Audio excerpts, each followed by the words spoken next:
3 men showed up at a Texas ranch with fake HOA badges and a plan to intimidate. They didn't knock. They didn't ask.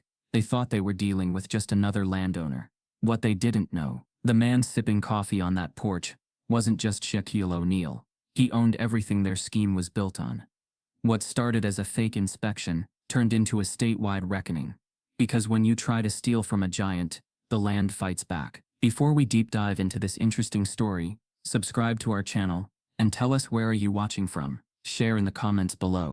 The sun had just begun to stretch across the rolling pastures of Lucille Grove, casting a warm gold over the white fencing and dew-tipped grass. Shaquille O'Neal, Big Shaq to the world, but just Shaq to his neighbors, stood quietly on the back porch of his ranch house, coffee mug in hand, the smell of cinnamon toast from the kitchen still trailing behind him. It was peaceful here, purposeful, a kind of silence you don't get in the city, the kind he'd worked for. Lucille Grove wasn't just land. It was a story, a legacy. Over 200 acres of pine, oak, and pasture nestled at the edge of rural Texas. Named after his mother, it wasn't built for show. It was built for sanctuary. Kids from underserved communities came through on weekends, for horseback lessons and fresh air. Veterans worked the stables. His mama's Bible group met in the sunroom every third Sunday. No tabloids, no entourages, just real people and open sky. Shaq leaned against the wooden railing, eyes on the horizon. When the gravel started shifting, he heard it before he saw it. Slow, crunching tires. He turned just as a sleek black SUV crept up the main drive. A little too slow for a visitor. A little too smooth for someone who belonged. Its windows were darkened beyond legal tint. The morning breeze held its breath. Out stepped 3 men. They wore matching navy polos with vague gold embroidery on the chest that read Westbrook Estates Patrol. Utility belts hugged their waists, but they weren't standard issue. The first man, tall, lean, with a jaw set tight, adjusted his sunglasses and scanned the yard like it was a suspect. The second, older with salt and pepper stubble, stepped onto the gravel with an authoritative air.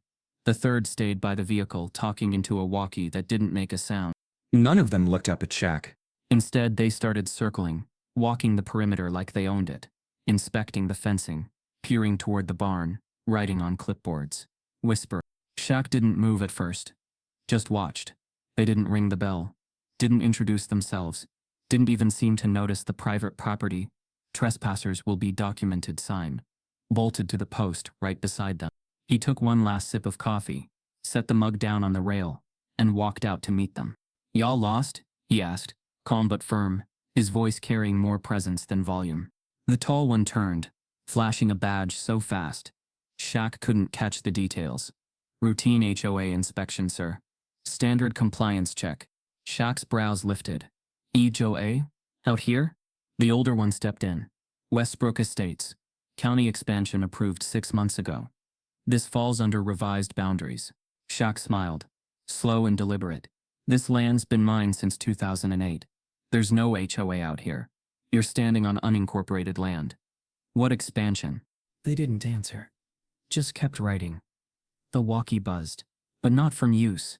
It was pre-recorded static, meant to look official. Shaq knew the game. He'd seen it before, from the outside and from within. Harassment dressed in a golf shirt. Power that wasn't earned, only impersonated. "You got paperwork?" he asked. "We're not required to present documentation for field assessments," the tall one replied. Shaq's voice flattened. "That's not true. Not in this county. You want to walk my land, you bring a sheriff's letter or a court request." There was a flicker, just a flicker, in the second man's expression. The kind that said we didn't expect resistance. Shaq stepped forward, closing the distance between them by a few feet, enough to be heard and respected, but not enough to escalate. "You know who I am?" he asked. Silence.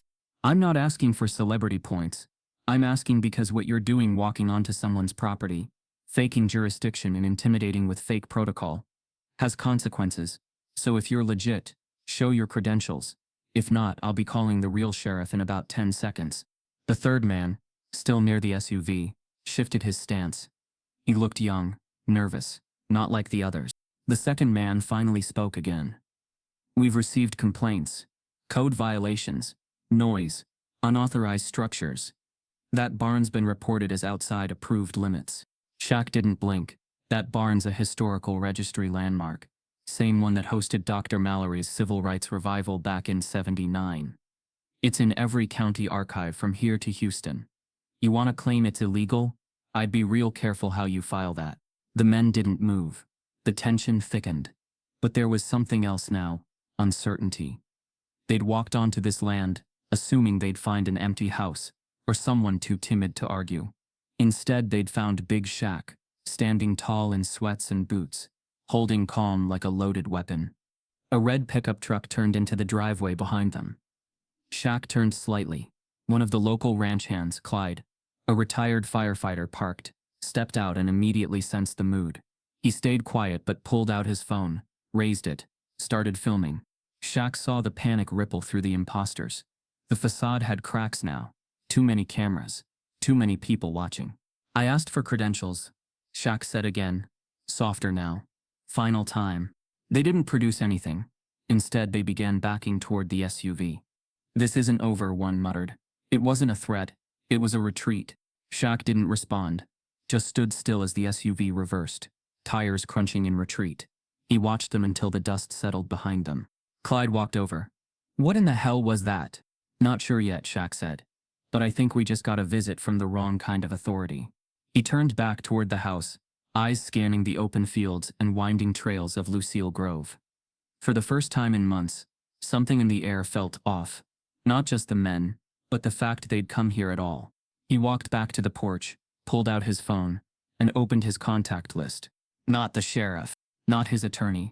Not yet. Instead, he called Kendra, his longtime assistant and field liaison. Get me every record you can on Westbrook Estates, he said, and find out if anyone's been moving land out here under new filings. Kendra didn't ask why. She just said, already on it. Shaq ended the call, looked out at the sun beginning its slow rise toward noon. Something was coming. And this knock? This knock didn't sound right. Shaq had faced pressure before. On the court, in the boardroom, under the heat of 100 flashing cameras. But this was different. This wasn't about fame or a final score. This was about dignity, about land earned, not gifted, about a man, his legacy, and 3 strangers walking on it like they owned the place. He walked toward them steadily, gravel crunching beneath his boots, his breath even. No rush, no need. His presence spoke louder than any threat could. At 6'11", shoulders broad like a wall, and gaze steady as a quiet storm, he didn't have to raise his voice to make grown men feel small. The tall one, same guy from before, met him halfway, flipping a leather-bound badge holder with a practiced snap. Gold badge, oval shape, faintly glinting under the Texas sun. But it didn't say sheriff, marshal, or even security. It read, Westbrook Estates Property Code Enforcement Unit. Shaq didn't flinch. You want to try that again? The second guy stepped in, pulling out a similar badge from his side pouch. We're part of the Community Compliance Initiative, sir. Property codes, boundary lines, safety standards, just routine. We've had several complaints from residents in the expanded district. Loud construction, unauthorized fencing, improper livestock proximity. It's all been flagged. Shaq raised an eyebrow. Expanded district? Correct. The third man added quickly, standing awkwardly near the back. As of March per County Ordinance 12B. The boundary lines now include this quadrant. Shaq's stare didn't waver. That's interesting. You know why? The 3 paused, silent. The tension shifted again. Not angry, not confrontational, just still. A stillness that felt like truth waiting to be confronted. Because this land, Shaq continued, voice low and steady, ain't part of any HOA. Never has been. I paid cash for it in '08. It's registered as agricultural and cultural development land, with a conservation clause approved by the state. That means I answer to county law, not some fake HOA with a website made on a Sunday afternoon. He took a step closer. Now I'm asking politely, where's your paperwork? The men exchanged a quick look. The tall one scratched his jaw and motioned to the SUV. Our paperwork's in the vehicle. We can get it. Then get it, Shaq said. I'll wait. But they didn't move. Not yet. Instead, the older one leaned slightly, lowering his voice like he thought it gave him power. Look, man, we're just here doing our job. You don't want a citation on file. Shaq cocked his head. Citation for what? Breathing too loud? He wasn't playing tough. He was drawing a line. There were two kinds of power in this world. The kind that came with permission, and the kind that came from truth. These men had neither.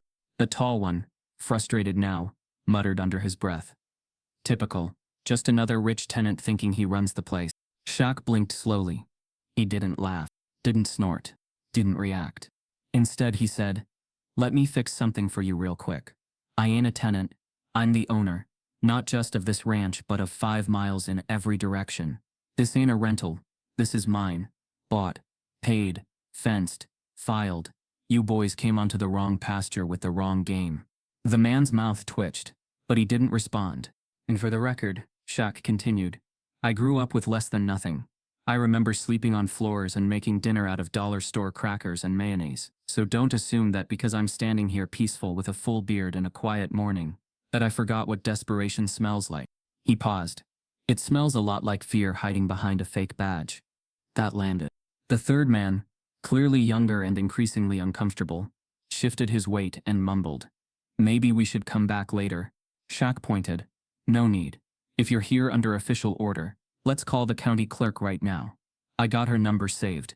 She comes to the youth retreats out here. Her son rides the ponies every Saturday."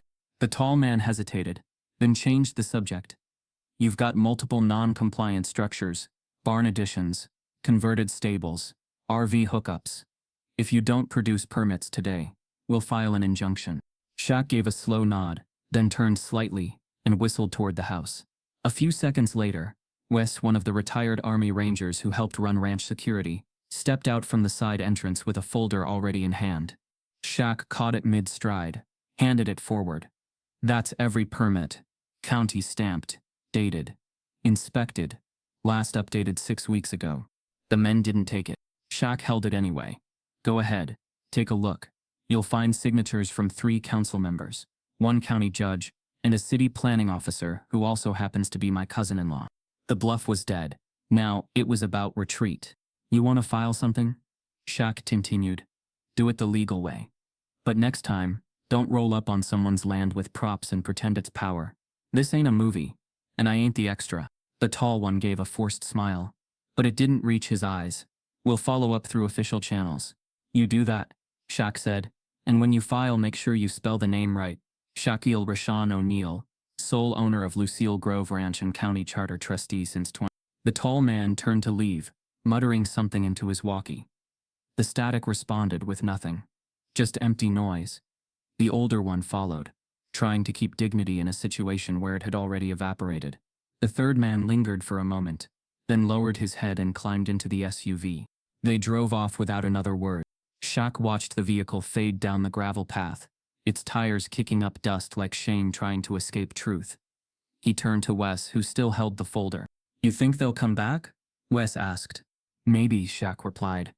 "But next time we'll be ready for the real questions. Like who sent them? Because this wasn't just random. This was orchestrated." He could feel it in the way they tried to control the narrative before it began. The scripted language, the empty walkies, the urgency wrapped in vagueness. Somebody was trying to draw lines around land that wasn't theirs, and they didn't expect resistance. But Lucille Grove wasn't just about fences and acres. It was about history, about belonging, about a man who'd built something with integrity and wouldn't let anybody, especially not imposters with plastic badges and hollow threats, tear it down. The badges didn't shine. And now?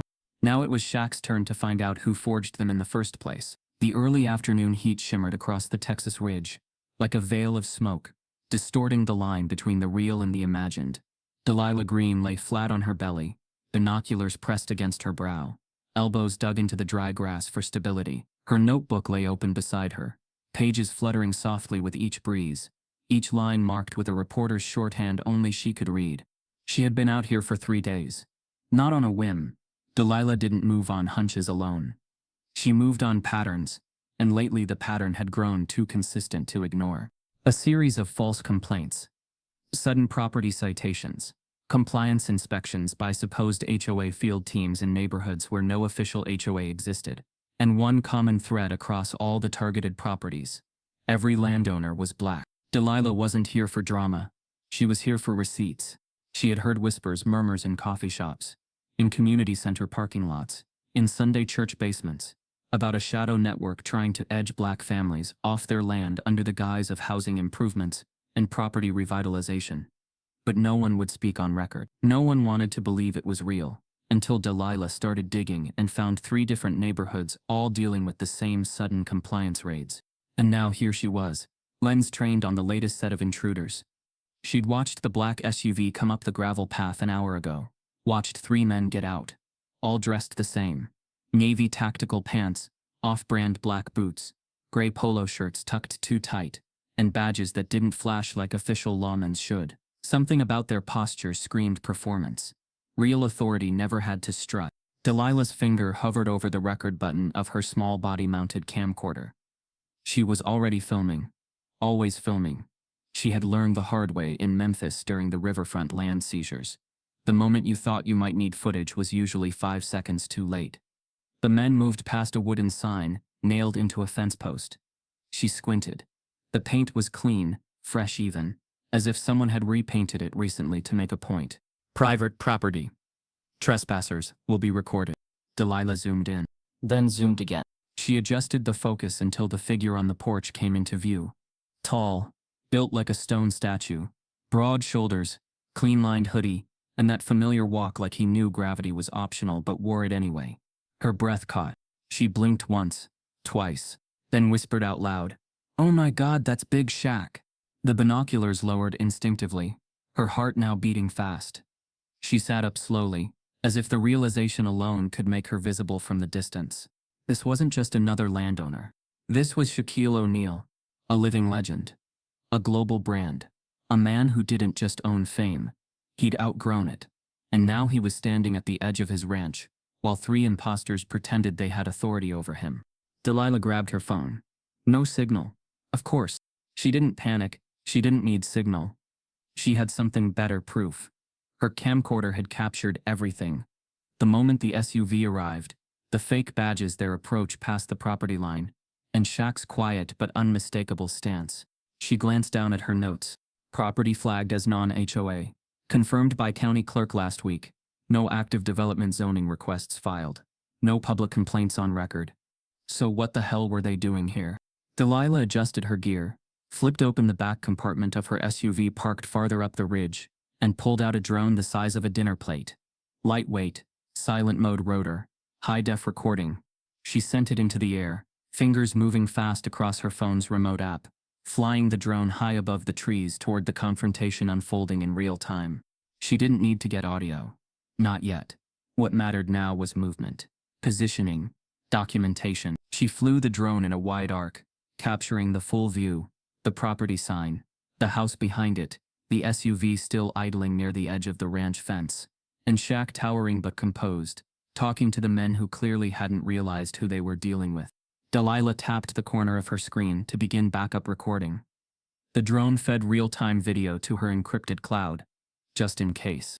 She leaned against her car and whispered to herself, "You boys picked the wrong pasture today." But even as her adrenaline buzzed with the excitement of the scoop of the truth, she couldn't help but feel that twist in her gut, the twist that came every time she uncovered something too real to deny. Because this wasn't just a mistake. This was targeted, calculated. And if someone had the nerve to run this kind of operation on Shaq, on a man with resources, name recognition and reach, then what were they doing to the folks without a camera in the bushes, or a million followers online? Delilah exhaled slowly. She didn't want to make this about race, but the evidence kept making that choice for her. Every property targeted had one thing in common, and so did every one of these so-called compliance teams. No listed supervisors, no traceable contracts, and in 2 previous cases, plates registered to dissolved LLCs in Florida and Arizona. She tapped into her drone zoom function, focusing in on the SUV's back license plate. Got it. Clear as day. She snapped a screenshot. Then she sent it immediately and quietly to the investigator she trusted at the Dallas Tribune. Not for publishing. Not yet. But just in case. Delilah had been burned before. Early in her career, she'd trusted the wrong producer with a whistleblower story. It ended up watered down and buried on a weekend slot, while her source got fired. Never again. This story wasn't just big. It was explosive. And if she handled it right, it could expose a whole chain of shady land games being played under the radar across Texas. But this time, they tried it with Big Shaq. Delilah smiled, half dread, half thrill. Because when giants get targeted, giants stand up. And this time, she would be ready to show the world exactly what that looked like. The sun had climbed higher, casting a warm glow over Lucille Grove. Shaquille O'Neal stood calmly, his towering frame exuding a quiet strength. The three men from the so-called Westbrook Estates HOA patrol shifted uncomfortably, their earlier bravado waning. Shaq didn't need to raise his voice. His presence alone demanded attention. Without a word, Shaq turned and walked toward the barn, his steps deliberate. Inside, he retrieved a laminated deed, its edges worn from use. He returned, holding it out for the men to see. "This," he said evenly, "is the deed to this ranch and the surrounding properties." He flipped through the pages, each one detailing ownership of parcels the HOA claimed to govern. The men exchanged glances, their confidence eroding. One of them, trying to regain control, said, "We still need to conduct our inspection." Shaq raised an eyebrow. "On land you have no authority over?" He gestured to the deed. "Everything here is privately owned, with no HOA jurisdiction." The tension was palpable. Then, in the distance, the sound of tires on gravel grew louder. A sheriff's cruiser appeared, its presence commanding. The vehicle came to a stop, and Sheriff Bo Galloway stepped out, his expression unreadable. "Afternoon, Shaq," he greeted, nodding. "Sheriff," Shaq replied. Galloway turned to the men. "Gentlemen, may I see your identification?" The men hesitated before producing their badges. Galloway examined them, his brow furrowing. "These aren't official. You have no authority here." The tallest man stammered. "We were just leaving," Galloway interrupted. "Now." The men retreated to their SUV, the weight of the sheriff's gaze following them. As they drove off, Galloway turned to Shaq. "They've been causing trouble across the county," he said. "Thanks for handling it calmly." Shaq nodded. "Just protecting what's mine." Galloway smiled. "You did more than that. You set an example." As the sheriff departed, Shaq looked out over Lucille Grove. The land was safe, for now, but he knew this was just the beginning. He'd be ready for whatever came next. The midday sun cast long shadows across the gravel driveway of Lucille Grove, its heat shimmering off the hood of the black SUV that had dared to trespass. Shaquille O'Neal stood tall, his presence commanding, as the three imposters fumbled with their fabricated authority. Their earlier bravado had waned, replaced by a palpable unease. From the distance, the low rumble of an approaching vehicle grew louder, cutting through the tension like a knife. A sheriff's cruiser, dust trailing behind, turned onto the driveway, its lights off but its intent clear. The vehicle came to a halt, and out stepped Sheriff Bo Galloway, a wiry man with a weathered face that spoke of years spent upholding the law in these parts. Galloway adjusted his hat, squinting against the sun, as he took in the scene. His eyes landed on the towering figure of Shaq, and a flicker of recognition crossed his face. He nearly dropped his coffee. "Well, I'll be," he muttered, approaching the group. "Y'all got about 3 seconds to explain why you're hassling the man who pays half this county's bills."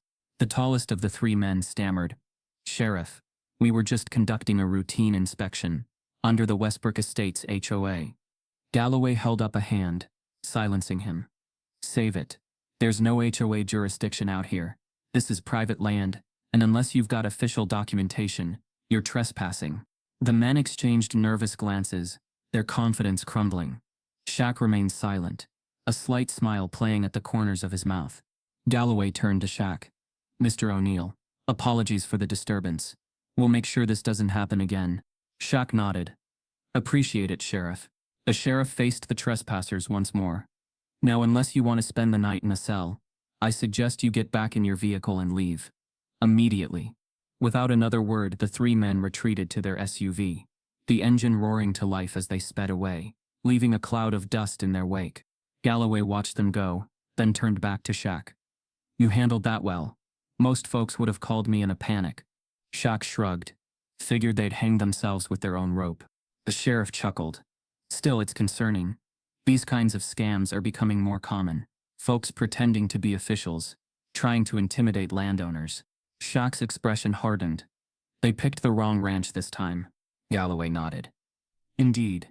But we need to stay vigilant. If they're targeting you, they might be targeting others." Shaq looked out over his land, the vast expanse of Lucille Grove stretching out before him. I'll do what I can to help. No one should have to deal with this kind of harassment. The sheriff placed a hand on Shaq's shoulder. Appreciate that. Together we'll keep this county safe. As the two men stood in the Texas sun, a silent understanding passed between them. The battle for justice was far from over, but with allies like Sheriff Galloway, Shaq knew he wasn't alone. Delilah Green sat in her cluttered home office, the glow of her laptop illuminating a wall adorned with maps, newspaper clippings, and handwritten notes. Each pin on the map represented a black-owned property that had recently been targeted by dubious HOA compliance teams. The pattern was too consistent to ignore. She had first noticed the trend while investigating a series of complaints from elderly black landowners who reported being harassed by individuals claiming to be from local homeowners associations. These so-called officials cited obscure violations and pressured the owners to sell their properties at below-market rates. Delilah's instincts told her something more sinister was at play. As she delved deeper, Delilah uncovered a network of shell companies and real estate investors orchestrating a scheme to acquire valuable land under the guise of HOA enforcement. They exploited legal loopholes and the lack of awareness among landowners to force sales, often leaving families displaced and communities disrupted. The revelation hit Delilah hard. It wasn't just about property, it was about heritage, identity, and the systematic erosion of black wealth. She recalled stories from her own family history, tales of ancestors who had lost land through deceptive practices and discriminatory laws. Determined to expose the truth, Delilah compiled her findings into a comprehensive report. She reached out to trusted contacts in the media and legal fields, seeking allies to help bring the perpetrators to justice. But she knew that public awareness was crucial. The community needed to understand the threat and stand together against it. Meanwhile, Shaquille O'Neal, affectionately known as Big Shaq, was grappling with his own connection to the issue. After learning about the fraudulent HOA's attempt to assert authority over his property, he felt a deep sense of unease. It wasn't just an isolated incident. It was part of a larger pattern that mirrored historical injustices. Shaq's thoughts drifted to his grandfather, a proud farmer who had once owned a substantial piece of land in the South. He remembered the stories of how his grandfather had been coerced into selling the land through legal intimidation and manipulated debts. The loss had a lasting impact on the family, both emotionally and financially. Now, decades later, Shaq saw the same tactics being used against others in his community. The realization ignited a fire within him. He couldn't stand by and watch history repeat itself. He had the resources, the platform, and the influence to make a difference. Shaq reached out to Delilah, expressing his support and willingness to collaborate. Together, they organized community meetings, bringing together landowners, legal experts, and activists to discuss strategies for protecting property rights. They launched awareness campaigns, educating people about their rights and the tactics used by predatory entities. Their efforts began to bear fruit. Victims of the scheme came forward, sharing their experiences and joining the fight. Legal actions were initiated against the fraudulent organizations, and media coverage brought national attention to the issue. The community, once fragmented and vulnerable, found strength in unity. For Shaq, the journey was deeply personal. It was about honoring his grandfather's legacy and ensuring that future generations wouldn't face the same struggles. He used his voice to advocate for policy changes, pushing for stronger protections against land theft and exploitation. Delilah continued her investigative work, uncovering more layers of the scheme and holding those responsible accountable. Her dedication and tenacity inspired others to take action, creating a ripple effect that extended beyond their immediate community. Together, Shaq and Delilah exemplified the power of resilience and the importance of standing up against injustice. Their collaboration served as a beacon of hope, demonstrating that with determination and solidarity, it was possible to challenge systemic wrongs and reclaim what was rightfully theirs. The sun dipped low over Lucille Grove Ranch, casting golden hues across the expansive fields. A gentle breeze rustled the leaves of the ancient oaks, whispering secrets of the land's storied past. Shaquille O'Neal stood at the edge of the gathering space he had prepared, a simple clearing adorned with hay bales for seating and a modest wooden podium. This was not a place for spectacle but for sincerity. Word had spread quickly about the impromptu town hall. There were no official announcements, no media coverage, just a network of concerned citizens reaching out to one another. By dusk, a diverse crowd had assembled: Black ranchers, Latino families, elderly white farmers, and young activists. They came not out of curiosity but out of a shared sense of urgency. Shaq stepped up to the podium, his towering presence commanding attention, yet his demeanor was humble.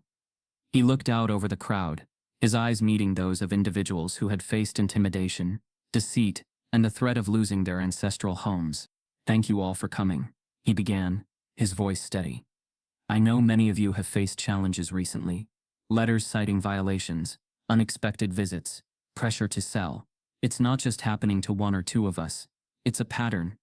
Murmurs of agreement rippled through the crowd, heads nodded, and a few voices called out in affirmation. Shaq continued, "This isn't about land, it's about belonging. It's about our right to live, work, and raise our families without fear of being pushed out." An elderly woman stepped forward, her hands trembling slightly as she held a worn envelope. "They sent me this," she said, her voice quivering. "Said my fence was too high, that I was violating some code. But I've had that fence for 30 years. A young man joined her, holding up his phone.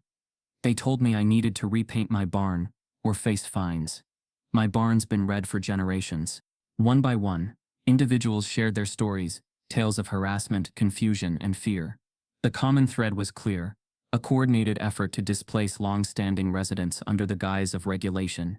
Shaq listened intently, his expression somber. He then shared his own experience, detailing the recent encounter with the fraudulent HOA representatives. "They didn't recognize me," he said, a hint of irony in his tone. "But that didn't stop them from trying to assert authority they didn't have." He paused, allowing the weight of his words to settle. "This isn't just about me. It's about all of us. It's about our history, our families, and our future." A hush fell over the crowd as Shaq stepped away from the podium. He moved among the attendees, shaking hands, offering hugs, and listening. The barriers between celebrity and citizen dissolved, replaced by a shared commitment to justice. As the evening progressed, plans began to take shape. Committees were formed to document incidents, legal experts offered pro bono assistance, and community members pledged to support one another. The sense of isolation that many had felt was replaced by solidarity. Under the starlit sky, the town hall concluded not with fanfare, but with a renewed sense of purpose. Shaq stood at the edge of the clearing, watching as the crowd dispersed, their faces illuminated by hope. He knew the road ahead would be challenging, but he also knew they would walk it together. The morning sun bathed Lucille Grove Ranch in a golden hue. As Shaquille O'Neal stood on his porch, the weight of recent revelations pressing heavily on his shoulders. The discovery of the fraudulent HOA's ties to a larger real estate flipping scheme had transformed a personal affront into a community crisis.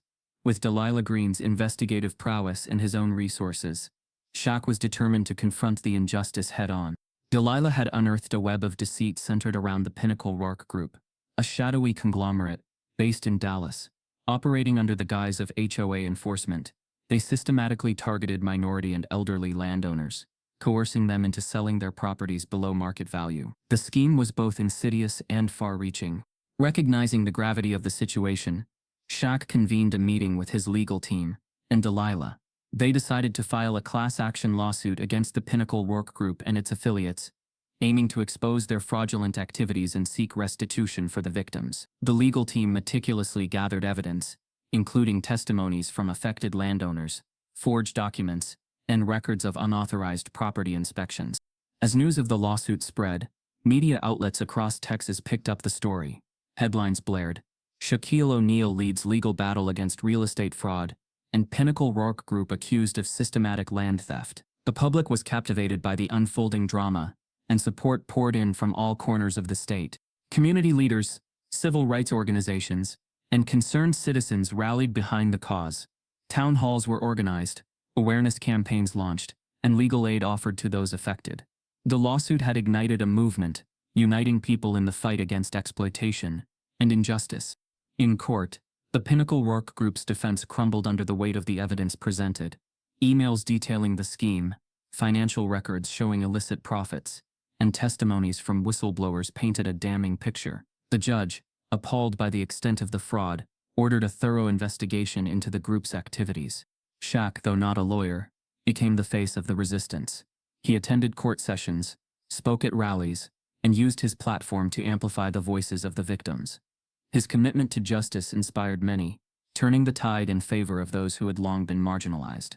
As the legal battle progressed, The Pinnacle Rourke Group's operations were dismantled, assets were seized, executives faced criminal charges, and policies were enacted to prevent such schemes in the future. The lawsuit had not only brought justice to the victims, but also reformed the system that had allowed such exploitation to thrive. In the aftermath, Shaq stood once more on his porch, gazing over Lucille Grove Ranch. The land, once threatened, now symbolized resilience and unity. The battle had been arduous, but the victory was profound. Through determination, collaboration, and unwavering commitment to justice, a community had reclaimed its dignity and secured its future. The sun had just begun its descent, casting elongated shadows across Lucille Grove Ranch.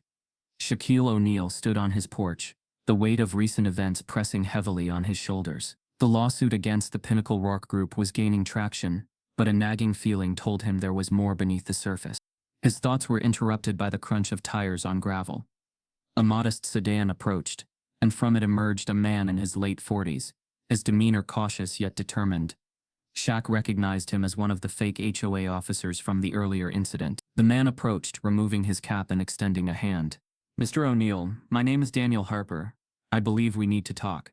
Shaq studied him for a moment before nodding. "Come on up." They settled into chairs on the porch, the Texas evening enveloping them in a warm embrace.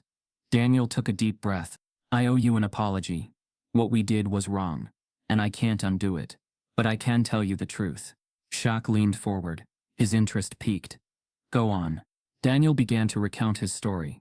Years ago, he had been a real estate agent, working for various firms in Dallas. He was approached by representatives from the Pinnacle Rourke Group, who offered him a lucrative position. Their goal was simple: acquire valuable properties under the guise of HOA enforcement. Daniel, enticed by the promise of wealth, agreed.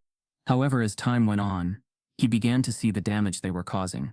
Families were being displaced, communities dismantled. He tried to voice his concerns, but was met with threats and intimidation.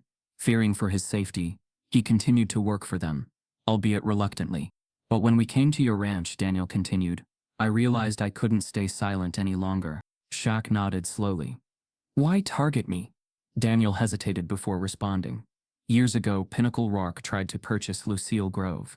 They had plans to develop it into a luxury resort. But you refused.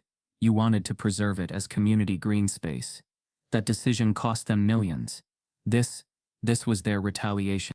The revelation hit Shaq hard. He had always believed in using his resources to uplift communities, to protect their heritage. Now that very commitment had made him a target. Daniel reached into his bag and produced a folder. "These are documents detailing their plans, communications, and transactions.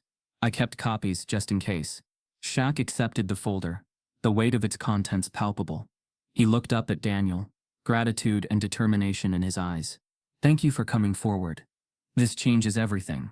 As Daniel departed, Shaq sat in contemplation. The fight was no longer just about his land. It was about standing against those who sought to exploit and destroy communities for profit. He knew the road ahead would be challenging, but he was ready.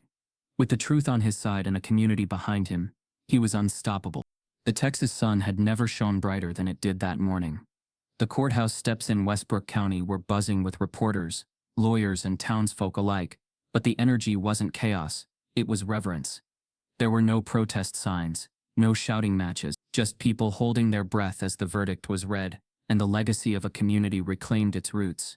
Shaquille O'Neal stood quietly at the edge of the crowd, dressed in a simple navy suit, no tie, no pretense. He wasn't here as a celebrity. He was here as a landowner, a neighbor, and a grandson of a man who once lost everything to a lie, masked as legal paperwork. This wasn't revenge, it was restoration. The judge's voice had been steady.